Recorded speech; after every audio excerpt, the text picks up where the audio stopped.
my new floor mat liner from Husky for my 2022 F-150. Made of a nice, solid, hard plastic.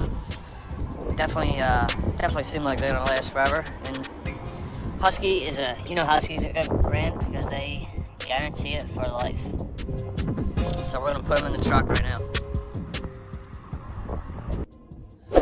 Alright, so putting them in is pretty easy. You take the old floor mat out, and you just put these in their place. You put them in with the front in first. There we go, and they pretty much just drop into place. Super easy.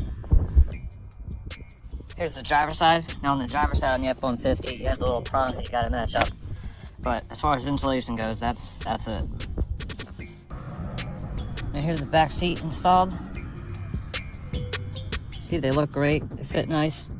I recommend when you put the floor mats in, that you put the front seats all the way forward. It makes it a lot easier to fit it in. They almost just drop in place. Go to the front. Front looks great. So does the passenger side.